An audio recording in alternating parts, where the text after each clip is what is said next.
So mga kapolitika, inyo pong napanood itong si Vietnam at si Indonesia dito pa rin sa nagpapatuloy na Miss Universe 2025 at finals na nga po, at habang ginaganap itong finals ay pag-uusapan natin itong dalawang kandidata ng Vietnam at Indonesia na kung saan ay pareho po silang na-unplace dito sa MU 2025 na ginaganap pa rin sa bansang Thailand.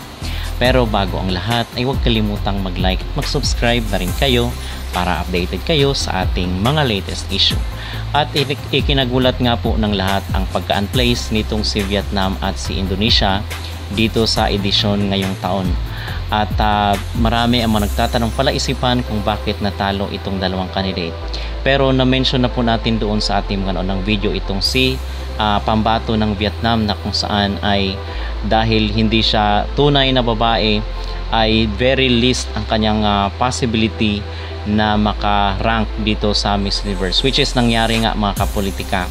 So very siguro na dismaya o na disappoint ang kanyang mga kababayan dahil itong si Vietnam ay napakasikat at popular doon sa kailang bansa. But sad to say is hindi nga nagustuhan at tuluyan na ngang na-unplace itong pambato ng Vietnam. Kasi sinabi natin from the very start na wag masyadong umasa itong mga Vietnamese dahil pag hindi tunay na babae dito sa Miss Universe ay talagang very least ang kanilang tsansa na magkakaroon ng ranking or ng place dito sa kompetisyon. So hindi na po tayo nagulat sa naging resulta kung bakit hindi napasama itong si Vietnam dahil nga wala namang sincerity dito sa sinasabi lang inclusivity at equality. For promotion lang po yan ng kanilang business.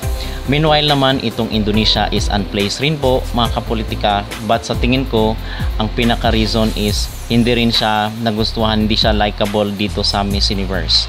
Dahil yung ano niya, di ba, aminin natin sa hindi, pero pag surgery kasi is parang off kasi yan sa mga judges, most especially pag kitang-kita, which is very evident naman sa mga videos niya, most especially sa kanyang ilong. So hindi rin siya likable para sa mga hurado.